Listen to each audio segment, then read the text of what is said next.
Welcome everyone. I know it's a bit of a crazy time of year, isn't it? We get to December and we're busy trying to finish everything and we're trying to set everything up for next year. So I really appreciate everyone taking this time to perhaps just reflect a little bit on where you're at and where your business is at, and think a little bit about maybe what's worked this year, but also intentionally going into 2023 with some really good thinking, hopefully coming out of this session on what you might do to set up for success next year. So, you know, for us going around a lot of different businesses, there's a lot of different views about how their businesses are going. Everyone's going through a lot of transformation. Some are doing really well business-wise. Some are finding it tougher than they were last year. I had a really good conversation yesterday, actually, with one of the executives in a client, and they've had a fantastic year. They're in retail and totally different than the global outlook for them. The Australian business is going really well. And I said, what is it about your business that... He said, it's not so much about the external conditions for us. It's more about the intention that we have. We've been setting ourselves up for success. We've got a really good strategy, got a really clear go-to-market. We've got a great team that we've set up well. We're really clear about how we want to be successful. And it just struck me that, wow, you know, despite all of the changes that we're all facing externally, there is so much that we can do internally to set up for success and be our best going into next year. And at Lighthouse, you know, our whole purpose is essentially to accelerate transformation through leadership. It's to understand all of the things that are confronting us externally and internally, and give you as leaders tools and systems and processes to be successful, to grow with confidence, and to really set up those around you for maximum success. So we're delighted to have everyone here. It's going to be a big year next year. I'm sure of that. So we wanted to try and share some themes for you on what we see as some of the kind of core themes, I guess, that you'd be expecting to come next year in 2023. And then we wanted to sort of take a step back and say, well, based on that, what do you need to do perhaps to think about setting your leaders up for success in 2023? What could they be thinking about in terms of their leadership layers in the business? If you are a leader, or if you're leading leaders, or if you're leading people, what is it that is going to be important for you to be thinking about and navigating with your teams and with your people next year? So we've got a bit of an outstanding class here. 4 experienced CEOs. I'll get them to introduce themselves in a minute, with Kate and Stephen and Justin and Victor. The background to this is that Lighthouse, we have invested in building our team, and with a really senior group of CEOs who all led big transformations themselves, have worked in and led big teams themselves. And I'm just so grateful and privileged to have them here today to share some of their perspectives on what they're thinking about, and also perhaps share some practical tips and things that they see from their own experience is going to be really important for next year. So that's the outlook. We'll try and build some questions, but as we go through, if you can just put anything in chat, if there's anything that you'd like to ask anyone, or if there's something that pops for you as we're going through the session, please put it in chat, and I'll make a point to circle back on that and direct it to one of the panelists. So why don't we do that to start with? I'll go, Kate, you're top left. So if I could just welcome you, and if you could give a short intro to everyone watching as to, you know, you and your background. Thanks, Peter. Hi, good morning or good afternoon, everyone. I've been lucky enough to have been a partner with Lighthouse, both on the client side and now doing work with Lighthouse for a very long time. I think we probably go back 15 years. So my experience, I've worked in consumer goods for most of my career, in both local small businesses and in global multinationals. And most recently I've been the CEO of a sort of a global matrix multinational organisation. So been lucky enough to have really worked closely with Lighthouse and used and absorbed every piece of information that I could have from them over the 15 years to bring me here today. And, you know, I'd like to speak today about some of the things I'm most passionate about from the whole Lighthouse suite. So that will be my contribution after all my years of absorbing Lighthouse and news content. Wow, that's great, Kate. Thank you. Lovely to have you here. Stephen. Yeah, thanks, Peter. Yeah, I guess my journey's been over specifically over the last 15 years in transformation, working across some global businesses in certainly Europe and UK and America, mainly in the financial services sector, looking at how to transform businesses in a very modern way, especially with a customer experience lens. What I've noted, I guess, during that 15 years, a lot of the transformation program didn't work because of a lack of leadership, a lot of connectedness within those companies. People really look at the external factors, but internal was the areas missing. So my passion is about change. My passion is about accelerating change, and certainly I've looked at that through a technology lens, but I've now sort of moved that over into the leadership, where that leadership lens is lacking. So yeah, a lot of years in experience in customers and brands, and now in technology, and now in the leadership sector. Getting younger every day. So thank you, Stephen. And Justin. Yeah, hi all, good to be here today. So my career started off in the sporting arena. So I was an elite rower, and things such as motivation, discipline, leadership, very important in that space, and everyone being aligned and working together, and then transitioned that into my corporate career at Telstra, where I spent about 15 years across multi-disciplines to a senior leadership level. And then I had the courage to start my own business in the commercial property space. And that's been the last 10 years for me, building a global enterprise that is now successfully delivering to a lot of real estate institutes across the globe. And to reference what Pete was talking about, I have experienced expansion, transformation, leading people, living through a pandemic, and we've just hired a new CEO now. And next thing for me was trying to help more people in business, which is very aligned to what the Lighthouse charter and mission is. So really excited to be here and to recently join the team and be delivering on that. So thank you. Excellent, Justin. That's fantastic. Lots of change that you've gone through as well. So that'll be interesting to hear. And Victor, lastly, but not least. Thanks, Peter. Hi, everyone. I have been in financial services in my most career. And for the last 10 years, I've been in country CEO positions and senior leadership positions with Allianz and Prudential. It's like everyone else, it's really exciting to join Lighthouse this year because over the years, I've realized that leadership is really the ultimate competitive advantage for any business.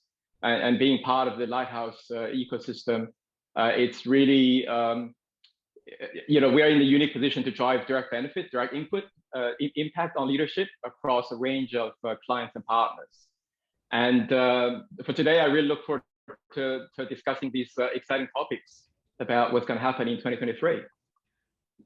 No, that's great, Victor. And I'd also like to welcome Mick Spears and Ben Lever, who have also joined the team recently. And I guess across the team, there's a whole diversity of industry sectors, as you can see, as well as geography. So that's going to be really helpful, I think, for today's conversation, just kind of hearing what's consistent and hearing what's different. So let's get started with 2023. We know there's lots of things that have changed over the last few years, and lots of things continue to occur, I guess, as we're moving into 2023. But I'd really be interested, perhaps Stephen and Victor, from you first, just a little bit about, if we were to sort of say, what are the big four? What are the big four themes that you think are going to be on people's minds next year that we need to be most sort of acute to, I guess, in terms of navigating externally? So Stephen, I might start with you and then I'll go to Victor. If you could just perhaps talk to a couple of the ones that you're seeing before we get into the leadership discussion. Thanks, Peter. Yeah, look, clearly we all know about the pressures on business. We know the pressures on household with inflation. I see travel costs going up. We all have that experience ourselves, and multiple increase in travel costs. There's a potential global recession. We know about the war in Ukraine. I read recently about company profits are sort of falling. So there's real issues facing business without question. But I think one of the main challenges for leaders is around employees. What's that new mindset of employees? How do we value their performance? And, I've been reading of late that a lot of companies are putting in place some electronic monitoring of their performance at home when they're working in these hybrid situations. Is that a good thing or a bad thing? I think it's a bad thing, actually, because it really goes to the whole area. You're encroaching on their lives. I think that whole reframing of productivity for employees is going to be a challenge. So leaders need to think about what are the new metrics need to be put in place. It's not about time on Zoom. It's not about I've had 10 Zoom meetings today, so therefore I've been productive. I think we need to really think about how to measure that. 4-day weeks are hitting us. There's no question about that. The challenge for leaders is going to be how you retain staff and how you attract staff. I think I read something the other day, which was really, I thought, an interesting point. Is the home environment the new office entity? What does that look like? What does that new office look like? A lot of money's been spent on offices, on updating offices, providing better facilities, but I think there's got to be more emphasis on what that flexibility looks like at home. Culture is one of those areas as well, Peter. I think culture is going to be something that needs to reset and rethink. If we think about culture from an organisational point of view, culture is often set within an office. If we think about the office being a major ship heading in one direction, well, not a lot of people can join that ship because they're working from home. So I think the area of micro cultures is probably something to think about. Could be a flotilla of ships. They're still we're heading in the same direction, the same vision. But rethinking from a leadership point of view, how you work with those micro cultures is also a challenge. So overall, we can go a little bit further into this, but that area of productivity and valuing productivity and how you gauge that is going to be, I think, the big challenge in 2023. So you're talking specifically then about the economic outlook and then the different employee experience or workplace requirement, I guess, in both of those categories. I know you sit on a number of boards. What, in terms of, what boards are talking about at the moment in terms of the economic outlook, is there a thinking that there's a headwind coming? Does it very much depend on industries? Economically, what are you hearing from the board discussions that you're in? Yeah, it's a good question, Peter. And typically we come into December, and typically some of the areas I'm discussing with the boards of maintaining momentum. We lose momentum from Melbourne Cup Day, basically, through to Christmas. But how do we reset the business? How do we spend some time with our families? So the headwinds as such, there's a lot of headwinds across business. We talked about company profits being down. They're now entering some freeze of employee areas. So those headwinds, I think, need to be attacked in an offensive and a defensive fashion. Certainly from a defensive point of view. And many of the board meetings I've had is, how do we hunker down? How do we reduce costs? How do we cut costs? How do we look at staffing, bonuses, etc.? I'm of the opinion that we need to look at it more from an offensive point of view. I think the headwinds are there and there's trouble mounting without question. But my general comment would be, grab the jetpack, strap it on and look at accelerating your growth. I think the opportunity in a volatile market is very much there. And it's going to take new forms of leadership, rethinking, realignment. So Peter, all those inflationary issues on households, on business, global economy, potential recession, they're all hitting, yes. But I think the opportunity to be courageous and be bold is going to be the 2023 I've been helping boards with. That's excellent. And I saw a question from Harley. I think Harley will on just how do you mitigate some of those economic circumstances. I think we'll talk to that a little bit as we go through the session, really about what leaders can do to manage that. But Stephen, I just want to pick up that other point you mentioned about microcultures and flotillas. That's a little bit of a new term or concept that some people might not be familiar with. Can you just expand on that a bit more? Yeah. One of my previous companies was Sapient. We had approximately 100,000 people in India, and looking at some of the cultural aspects and how you deliver on a global stage was always a challenge. And we set up a lot of teams and hybrid teams, and they developed their own culture. So I've always felt that by developing their own culture, which was aligned to the business and the brand culture of the organization, it proved to be successful. I think gone are the days of trying to push down the throat of our people who are remote working a culture that needs to be set up. I think if they could develop their own culture and be aligned with the business, I think we're going to all head in the same direction. We don't necessarily all going to be on that one big ship in the office, because I don't think that's the future. I think it's more about some micro culture. I hope that sort of clarifies that a bit, Peter. So what I'm hearing there is sort of more abilities for teams to develop their own in alignment with the organisation. So perhaps processes that organisations need to be able to connect the individual with the team, with the company from a cultural point of view, but having some flexibility to to sort of develop those in their own way. Yeah, and if you can develop a matrix of thought around those microcultures, it's not just alignment, it's not just culture, there's a whole raft of processes, systems, technology behind it. From an engagement point of view, there's a raft of issues around, or not issues, opportunities around those microcultures I think will help the business move forward, and that impacts upon productivity, in my opinion. That's the better way to track productivity, as I said, rather than how many Zoom calls you're on. Fantastic. So economic outlook, sort of changes in workplace and employee experience. Victor, I'll go to you with what are you seeing and reading about and thinking about in terms of what you see as some of the big themes for 2023? Sure.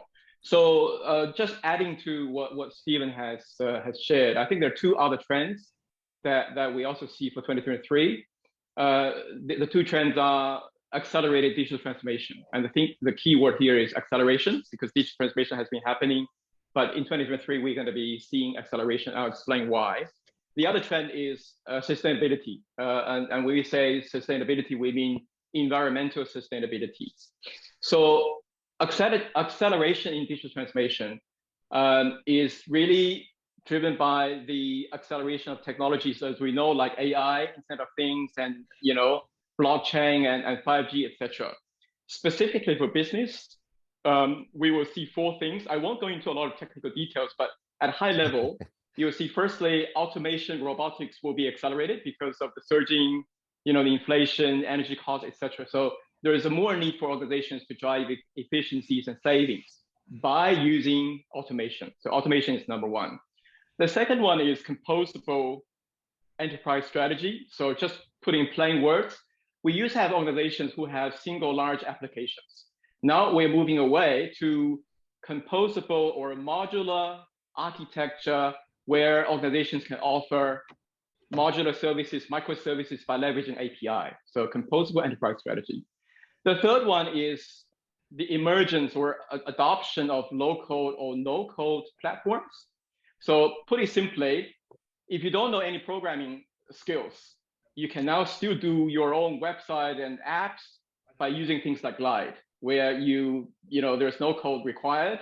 So this has huge implications on organizations in terms of digital and IT work going forward.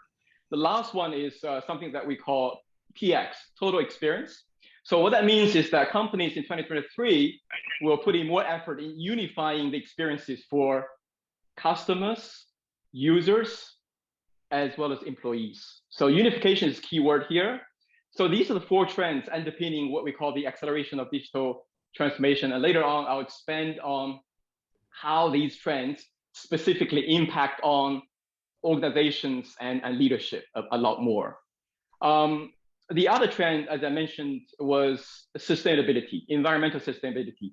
So for 2023, the big difference I think we're going to see is that if in previous years this is something nice to have, in 2023, these are going to be actions and accountabilities, right? So you're going to be seeing companies actually changing their corporate travel policies, limiting travel, right? Reducing in-person events, hybrid work models.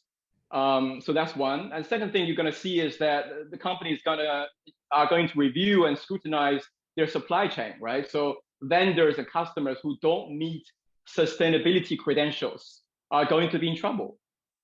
And likewise, you're going to see investors and consumers, especially those conscious consumers, who are also going to do the same for investing and business decisions.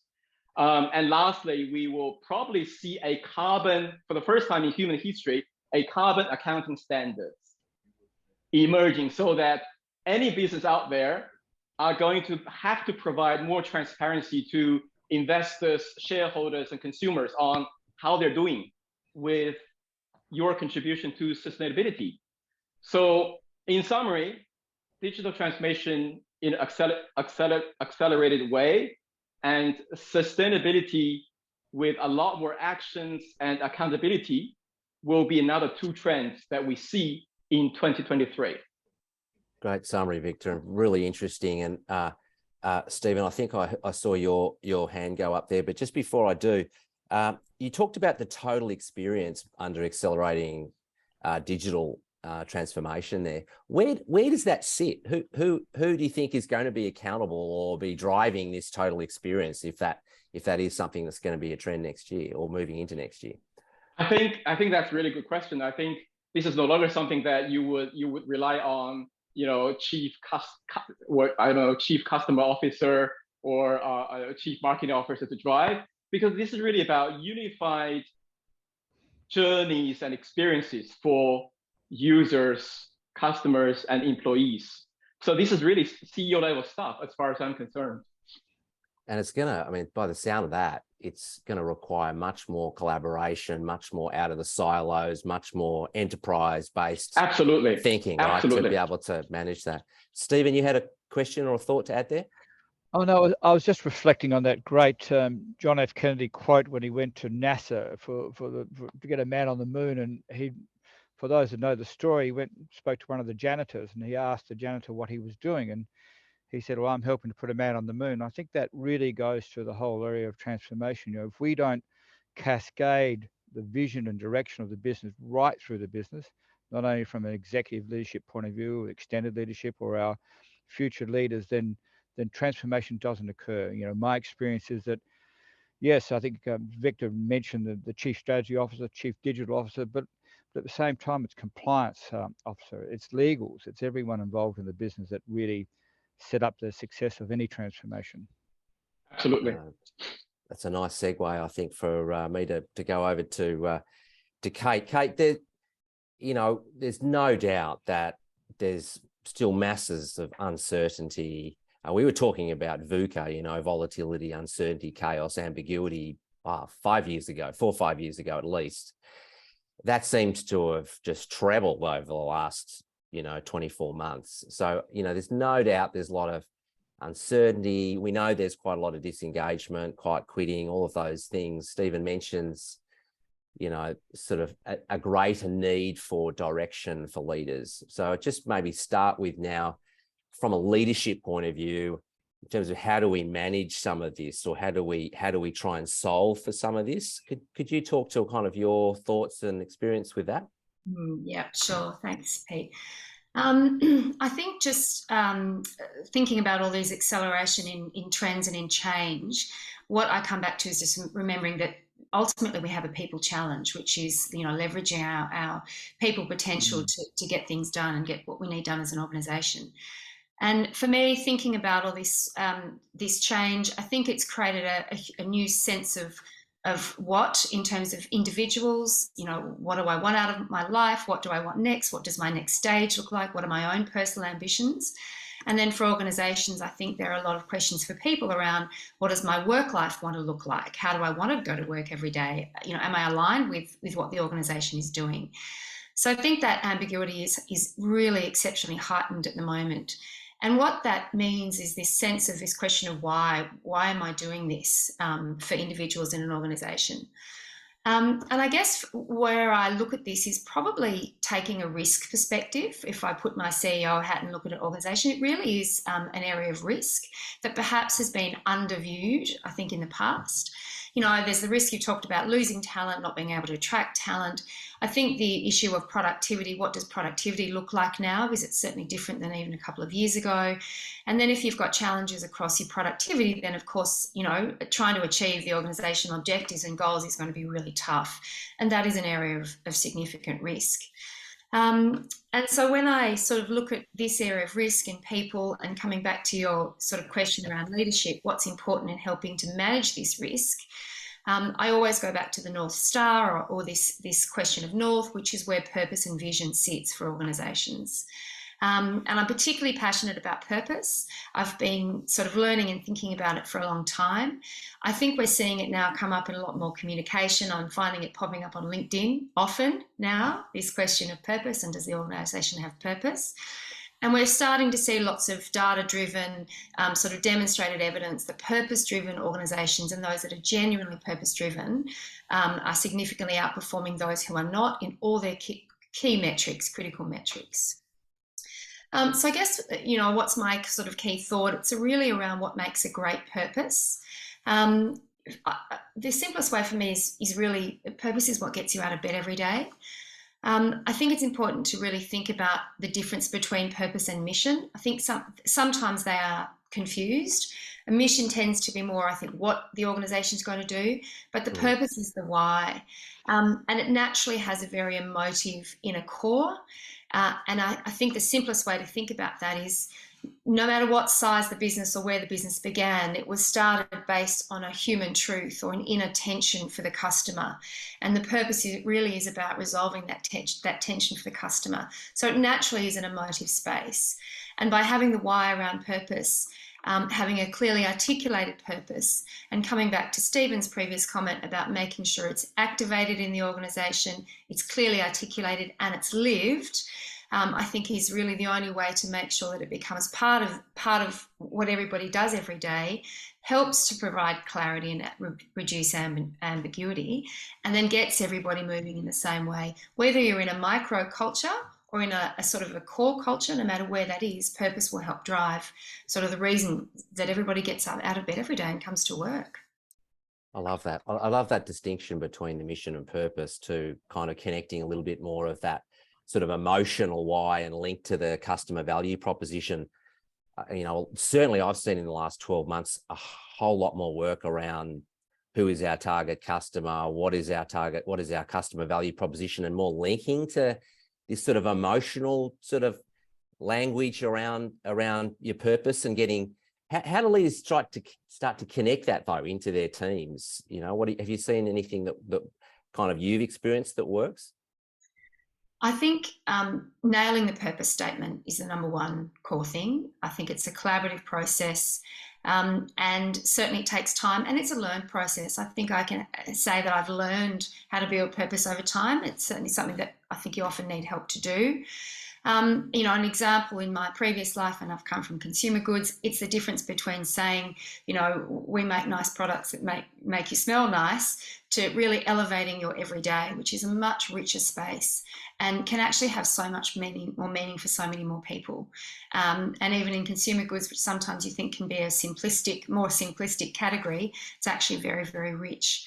So the key thing is sort of what's the emotional response that you're looking for. And I think with purpose, I've had a few people say, well, it can be just a plaque on the wall. And my response to that is, look, it will be if you allow it to be that. And as leaders, what I've learned is to bring it into every conversation, all of our decks, all of our meetings and all of our decision making, so that the organisation really understands that it's part of what we do through every level of the organisation, and really drives how we achieve and what we do every day. So I think the application of purpose is absolutely critical, and it's our responsibility as leaders to really do that. And off purpose often comes the strategies too, right? In terms of what the strategies are that the organisation needs to move in the next phase. And when there's transformation, there's often this sort of from to shift in an organization's moving from being functional to try and being a market leader, or from stability to sustainability, or there's some shift that they're trying to make. We often see sort of leadership teams working on too many fronts. Have you seen kind of a narrowing of strategic focus, or a need to make more strategic focus, I guess, with this economic complexity that we're kind of coming into?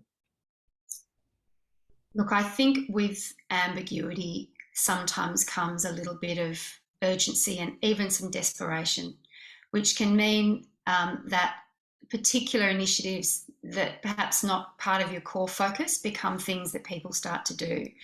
So I think if anything, what that means is coming back to the vision is really important. Setting the vision with the team as a leader, and a little bit like purpose, clearly articulating the vision, being where we're going to be in 3 years' time, and making sure that it comes across in every communication, every decision making, every strategy meeting. So I think it's probably about the good old fewer, bigger, better at the moment. I've lived that for 15 years and I'll continue to live it, even more so now, because this sense of not knowing, perhaps this sense of trying to achieve in the face of challenge that we haven't fed before, can lead to people perhaps going off on little tangents, for want of a better word, that we can pull together by really clarifying what the vision is and under which key strategic pillar our core activities sit so that we achieve our objectives. It's interesting, isn't it? I mean, I think through COVID, we all came back to the short term, but really over the last 12 months, this longer term need and more inspiration and more connection to purpose, meaning, and impact has become much more important. It's kind of like next year we're going into this much greater need for balance between managing the short term and having this longer term inspiration to create this purpose and meaning and impact for everyone. And I think it's our responsibility as leaders to take the team on that journey and to help show them how to do that. Yeah, I totally agree. And not all leaders are great at that, but a process will guide you to the outcome, won't it? So it's just sometimes trusting the process to get to that clarity that is required for your team. That's so interesting, Kate. Thank you. Now I might just shift gears a little bit to, we talked about the not only digital transformation accelerating, but the employee experience, and that's having a huge effect on the different needs for leaders in terms of the way that they're leading, different behaviours that they're needing to, much more nuanced leadership. And Justin, I might get you to talk about this in terms of what are you seeing there, and what are some of the key behaviours that you're thinking are keys for success? Yeah, definitely. Thanks for that, Pete. So loving what you're talking about there, Kate, with purpose, and you've stolen some of my thunder, but hopefully I can dig in a little bit more to that and really hit on some good points there, Steve and Victor, around what's happening. But what I'm kind of hearing coming out is around, the importance of employee experience, employee engagement, in alignment. You use the word passion, Kate, which is obviously really important. But I think besides an organisation having a clear purpose, and you talk about how we need to embed that within the business, it's also making sure that there's good alignment with an individual's purpose. Because if we talk about what's happening from the Great Resignation perspective, and as a consequence of the pandemic, people are thinking about, what is my purpose in life? They're reevaluating that point to what gets me up in the morning. What am I actually making a difference in the world? So there's a really good quote that I read the other day, which is, people don't want to lay bricks. They want to build castles.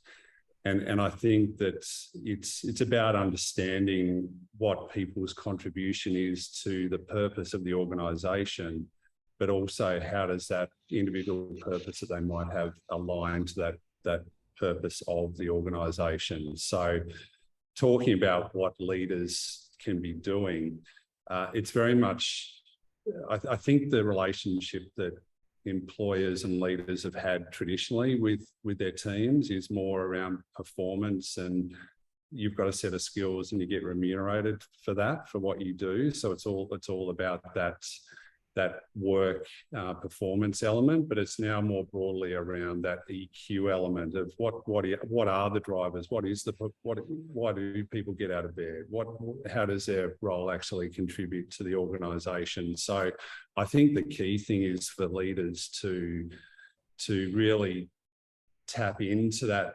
EQ element and understand more broadly what is important to people and how does that align.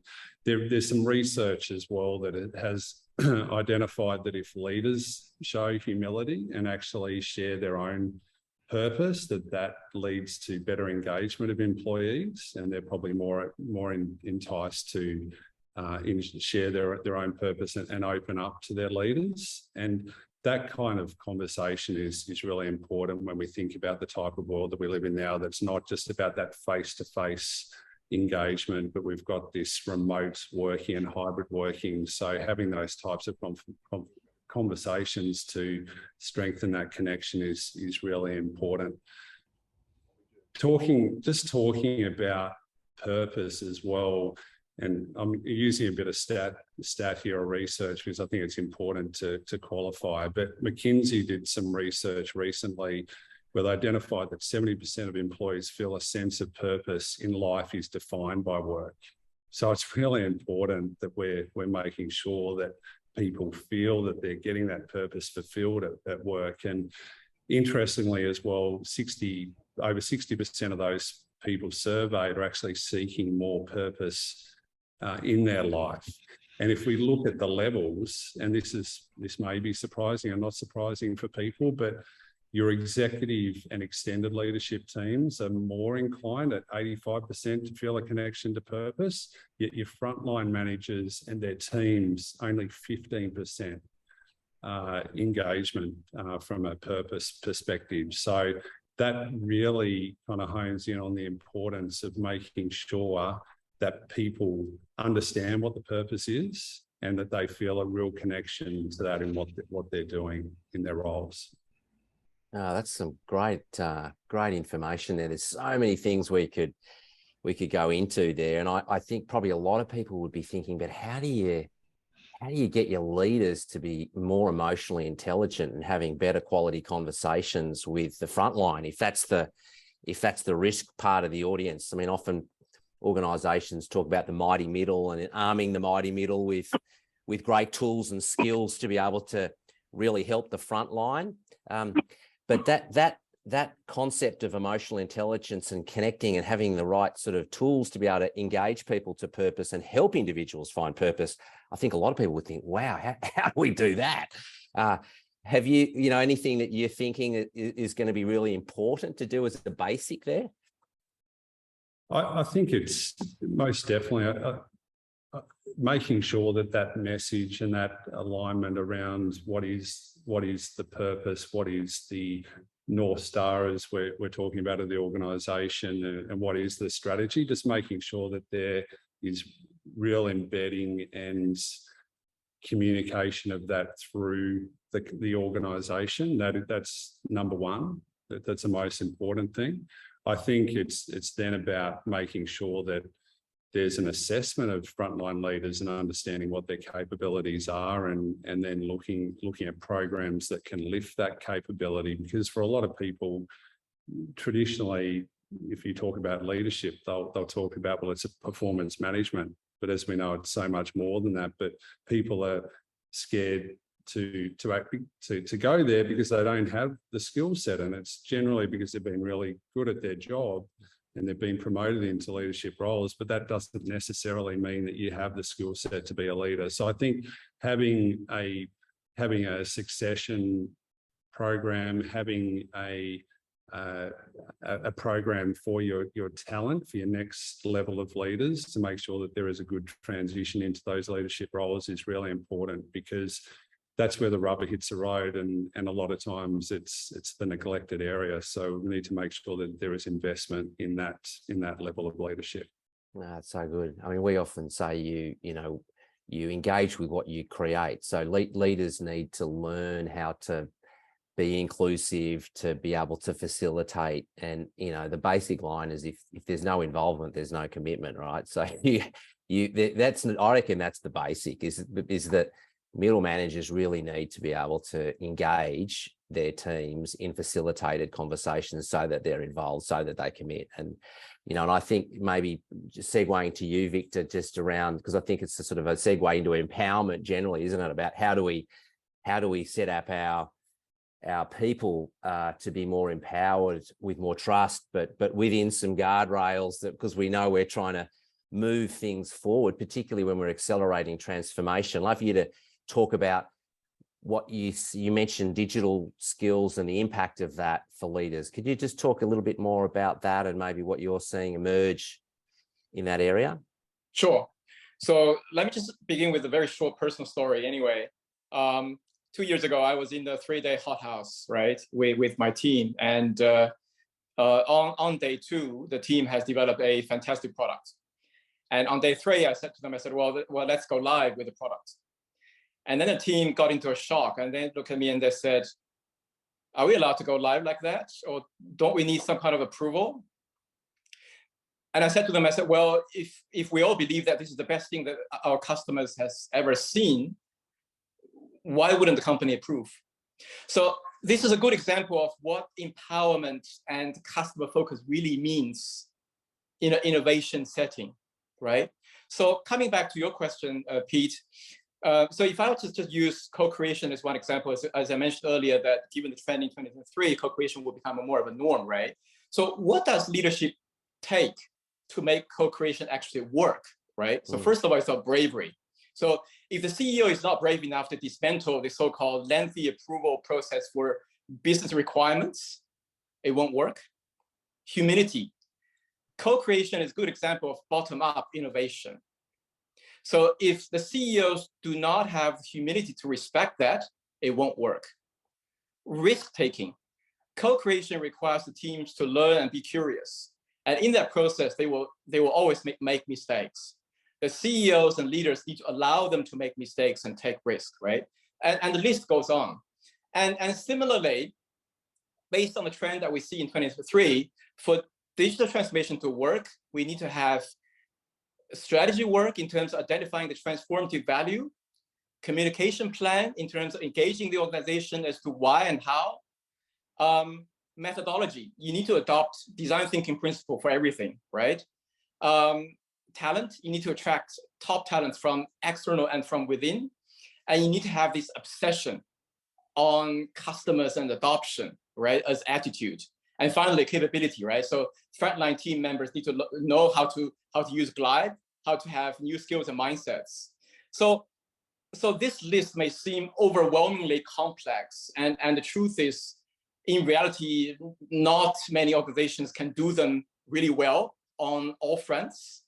My thought is that, as the audience might know, that at Lighthouse we like to simplify things. And if I was to simplify this challenge, it comes down to three things.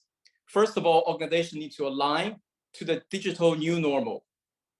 Design thinking, co-creation, bottom-up innovation. Second, implementation of changes with agility. So start with something small, focus on early wins, and from day one to change your processes, like business requirement processes. And finally, to many of the other panelists have said, empower people in the truest sense. So allow them to create, but also allow them to make mistakes. Equip them with new skills, but also a shared purpose, right? So interestingly, you find that digital transformation on leadership comes back to some very basics, which are alignment, change, and empower. And so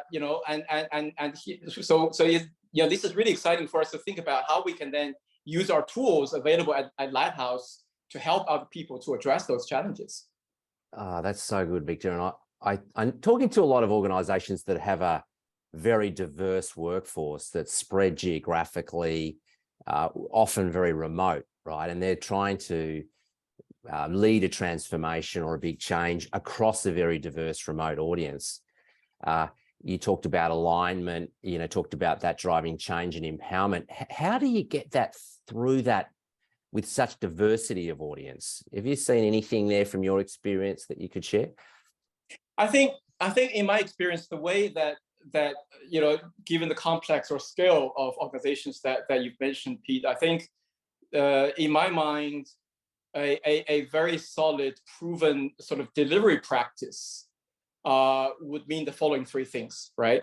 The first one is about having a unique digital transformation roadmap. And the roadmap needs to focus on the transformative value in particular, as I explained earlier. The second thing is that for a complex organization, you need to have a structured and integrated approach to transform leadership at all levels. Mm-hmm. Okay. The third thing is that as you go through the transformation journey at different life cycle stages, you need to have a multi-year tailored change program for different stage and different challenges. I think the three-pronged approach, as I mentioned, so roadmap, structured approach, and a multi-year program is the recipe for success as far as I'm concerned. Oh, that's wonderful, Victor. Thank you. So I might just, we talked a bit about the need to have greater balance between this sort of longer term and short term. Victor, you're talking about really here having a really good roadmap, having some good structure. Stephen, I might sort of move around to you in terms of if we just actually look at 2023, we find a lot working with lot of different organisations. Their planning and their execution is not it's often not a leadership skill that people are strong at. It's kind of an absence in a lot of organisations generally that we experience. What do you think? If you were sort of leading an organisation to go into next year, what would you be thinking about around the short term, making next year successful, setting your people and leaders up for success next year? Yeah, look, Peter, this is a really interesting question and one I've sort of toyed with. And I recounted back, if I fell asleep back in 2019 as a leader, then woke up in 2022 leading into 23, I think I'd be shocked from a leadership point of view of what's missing. And I still think the one area that doesn't get talked about in any planning and execution, whether it be short term or longer term, and there's always a miss with long term. People think there's much more of a short term focus, but longer term is as important. It's the word accountability. If you're going to put in place planning, and certainly Victor looked at roadmaps, and roadmaps are fantastic. The roadmaps sit on the wall of many organizations, many CEOs, but no one really looks at the accountability within those roadmaps to ensure that the little things are done, certainly from a short-term point of view. And I talked about offense and defense previously. I think they're the critical areas that if you don't sort of put some accountability around your planning and execution, and it goes across people, goes across process. Victor talked about some new areas of technology, whether it be AI or whatever that looks like.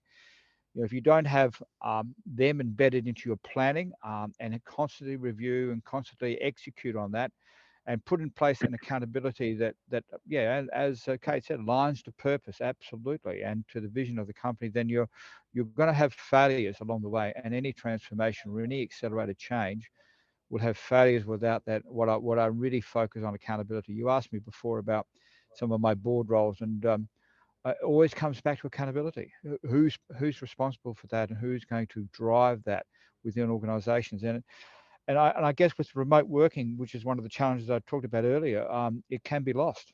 We hop off a Zoom call like we will today, and what happens?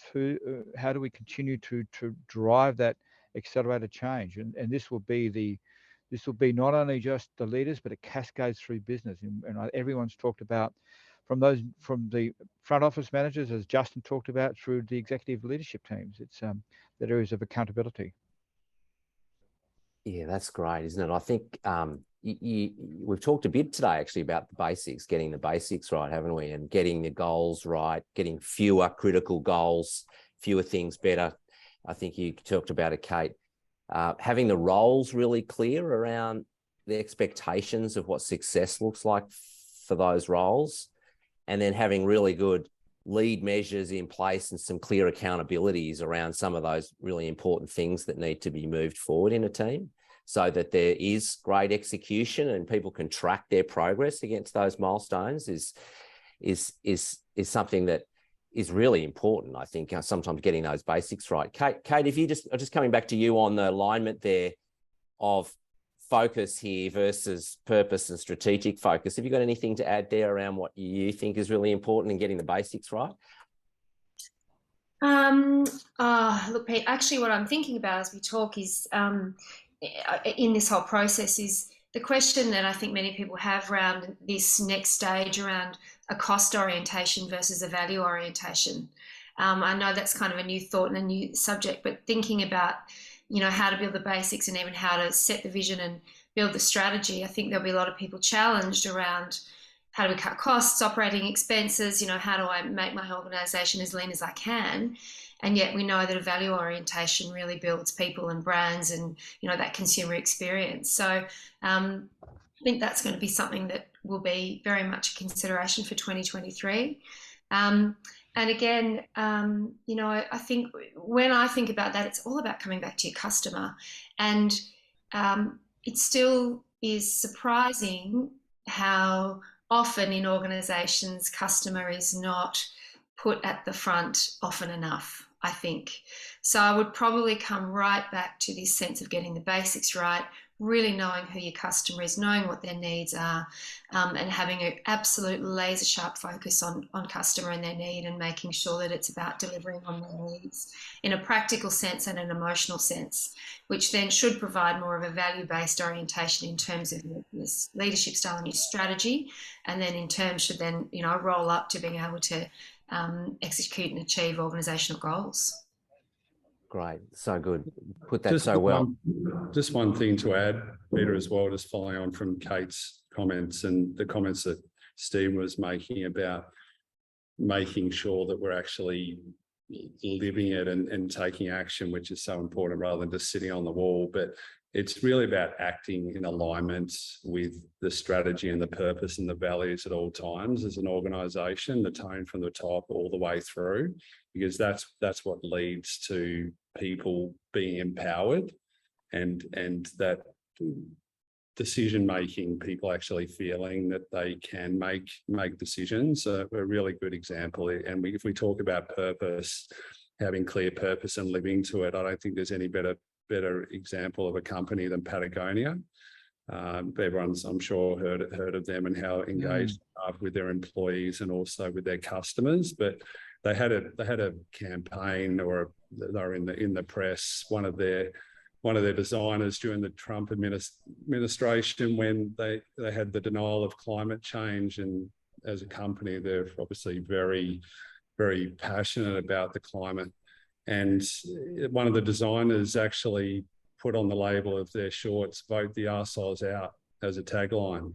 And that was a decision that he made himself with his manager, without going to marketing, without going to the executive leadership team for sign off, because he was comfortable and he knew and he saw how the company lived the values that they had and the purpose that they had. In any other company, he probably would have been fired, but that's what true empowerment is about, and understanding and alignment of purpose and strategy and having that clarity. Yeah, that's a great example. I'm hearing three themes coming through, and there's lots of great information and points here. But one is around the need for balance, like balance with the whole total experience, balance between purpose and a company and individual, about this whole total experience, about short-term, long-term. There's this real need to, and I think, Kate, you're talking about really from a business acumen point of view, balancing the different drivers of your business with value and costs. And so there's this, I think, nuanced skill of leaders to make great decisions next year, to strike better balance. And then the next thing was really this notion of co-creating. And I think, a number of you talked about it, but Victor, you talked about it with real passion with this, we to get great engagement and to get great involvement and commitment, we need to be co-creating things with our people to get them really producing innovation up, and for us to get the most potential out of our teams that we're leading. And then the third thing is about trying to get the basics right. Really get the basics right around, we know good performance comes from great goals, people in the right roles, set up to success, clear accountabilities, good operating rhythm built around good lead measures and reporting. So some of these real basics, and I think the basic too of having greater emotional intelligence as leaders has been here for 20 years or more, but hasn't gone away. It's only become more important. So at Lighthouse, we've got tools and systems and methods to help with all of this. I think our one suggestion would be, if you're not planning to get your leaders together to co-create what success looks like for you in 2023, I'd be planning that now. How do you get that clarity and that alignment? And then how are you leading differently next year? And how are you managing this balance and getting the basics right through the levels of leadership in your organization? I think is just something, it was a real no-brainer, I think, for first quarter next year. So we would love to support you. I'm conscious of the time. We're sort of at 12:57. So we've got a couple of minutes if anyone has any questions they'd like to pose for any of the panelists. Peter, there was a question by Harley I've just noted about what are some of the areas to mitigate from a business point of view, and I just wanted to quickly cover that off. It's a good question. There's actually no playbook to how you work through inflation. I don't think too many people have experienced inflation impact upon business. So there's no playbook. There's no experience level with most CEOs. My suggestion, and what I've talk to my boards about is that find out, talk to your cohorts, attend seminars, look at the, like I'm at the AICD, Justin and I go to quite a few events there and learn and listen. I'd set up an internal team, an inflationary team, if you want to call it that, who work across the organisation, not dissimilar to any transformation program, and what can they bring back to the executive level and to the board. Review all the leadership. Are there any signals within your leadership teams that are a bit of a concern?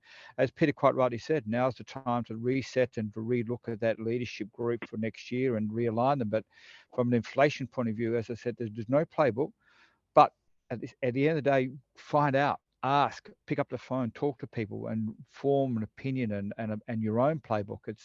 It's a challenge without question. So there's no real answer to that question, clear answer, other than my belief is to find out from market, from your cohorts, from research yourself, and then form a team at the same time to just, I guess, report back to the business about what inflationary metrics and issues and insights and action points that can be taken. That'd be my suggestion. Hopefully that answers the question for you, Harley. Thanks, Stephen. There's a great comment there from Emma too, about sort of regularly using co-creation and ideation with the customers, especially very essential when you're creating both great experience for both customers and employees. So thanks, Emma. So look, I think we might pause there unless there's anything dying anyone's to ask. We just want to wish you a great Christmas. I'm hoping. I always find at this time of year I need to remind myself to be a bit kinder to myself, to not put as much pressure on myself to try and get everything done. So hopefully that might be some of you as well, if that's a message you could take away. But I hope we're looking forward to next year. There's lots of opportunity. I think in Stephen's word, be bold and be courageous is a great mantra for next year. So thank you so much, panelists, Kate, Stephen, Victor, Justin. Awesome. Great to hear from you all, and please get in touch with us if we can help you and support you with your businesses to accelerate next year. Thanks everyone, and have a great Christmas.